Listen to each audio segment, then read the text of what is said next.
सो ये वीडियो में आज मेरी फ्रेंड, मेरी क्लोजेस्ट फ्रेंड, मेरी फैमिली, मेरी सिस्टर दिव्या के लिए बना रही हूँ, दिव्या भटनागर के लिए। मेरी गोलू मोलू सी क्यूटी सी, she left us, she left मी।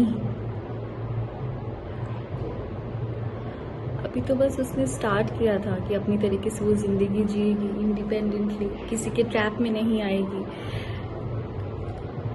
खुद को संभालेगी, खुद को स्ट्रॉन्ग करेगी। And see, and I personally feel कि भगवान शायद खुद उसकी सफरिंग देख नहीं पाए, अंकल उसकी सफरिंग्स देख नहीं पाए।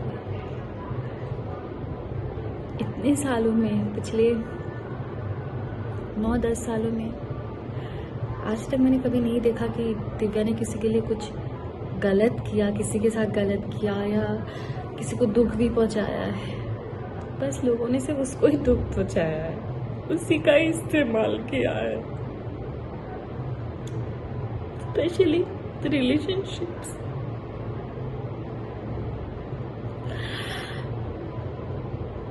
ये हर एक लड़की गलती करती है, एक रिलेशनशिप से कंधे से धोखा खाने के बाद कहीं से भी थोड़ा भी कोई सहारा दे देता है, वो लड़की बिना सोचे समझे उसे अपना सहारा मान लेती है, बिना उसका बैकग्राउंड जाने, बिना कुछ जाने। और दिव्या तो मासूम थी, एकदम भोली थी।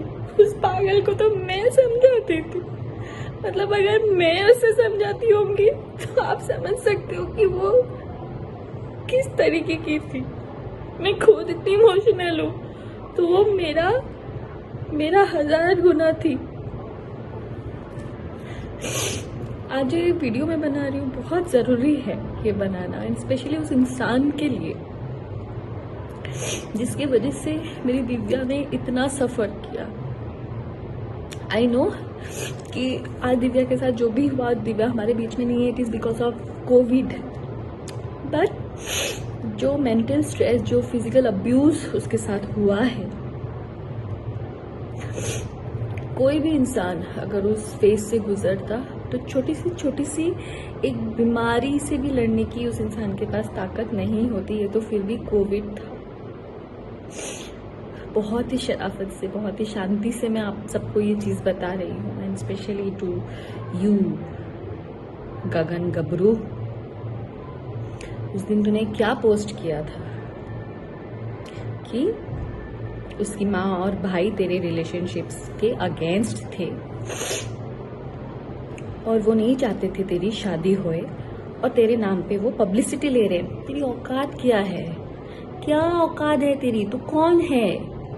तू यहाँ पे जो 4-5 जो गिने चुने आर्टिस्ट को भी जानता है ना, वो दिव्या के बदौलत भीख मांग के तू हिमाचल से दिव्या के साथ यहाँ रहने आया था। और जो तेरे अगेंस्ट में सिर्फ उसकी फैमिली नहीं, मैं भी खड़ी थी, इसीलिए वो 4 साल मेरी दिव्या से बात नहीं हुई थी, क्योंकि मुझे पता था कि तू ऐसा ही निकलेगा। पर दिव्या तेरे प्यार में इतनी अंधी हो गई थी, इतनी अंधी हो गई थी, तूने तेरे बातों में इतना फंसा लिया था कि उसको आगे पीछे कुछ दिख नहीं रहा था। इसलिए वो ना अपने माँ बाप की सुनी, ना भाई की सुनी, ना मेरी सुनी, ना बाकी दोस्तों की सुनी, और जिसके वजह से आज वो हमारे बीच में नहीं है। समझा? तू पब्लिसिटी देगा, तुझे मैं पब्लिसिटी दे रही हूँ, अब तू ले पब्लिसिटी मेरे से। तुझे मैंने कहा था ना, तेरा काला चिट्टा खोल के रख दूंगी मैं। और अब देख, ये शुरुआत है। तुझे मैंने ऊपर से नीचे तक एक्सपोज नहीं किया ना, तो फिर तू बता मुझे।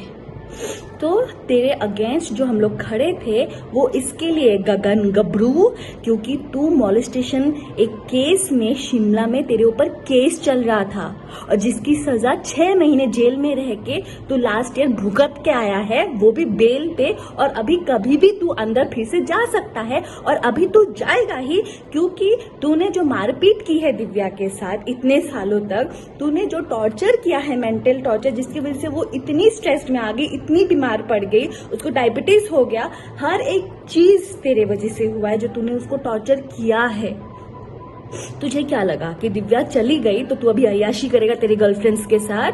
तो सुनो, सो कॉल गर्लफ्रेंड्स जो दिल्ली में और कहाँ कहाँ तुम लोग बैठे हो ना, भलाई तो इसी में ही है कि तुम लोग भी इसके ऊपर एनसी करके सेव हो जाओ, क्योंकि कहीं ये ना हो आज दिव्या है और कल दिव्या की जगह पे तुम लोग हो जाओ।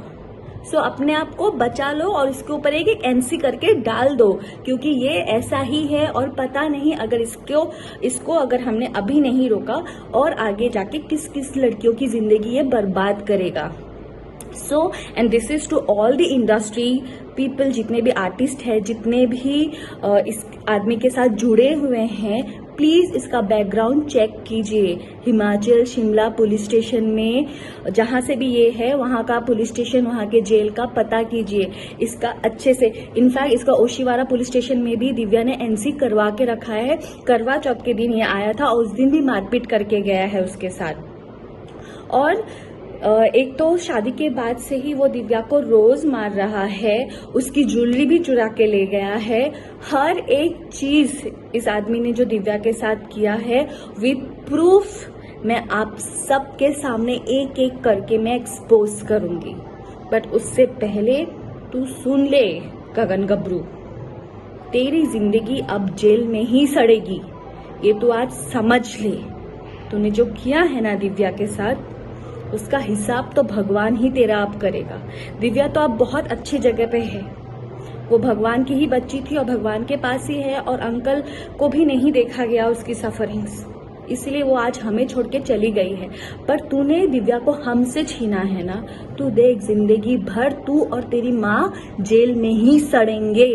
तू देख गगन गबरू, तू देख। लीगल काउंसलिंग करेगा तू? क्या लीगल काउंसलिंग लिख के रखा है तो अपने प्रोफाइल पे?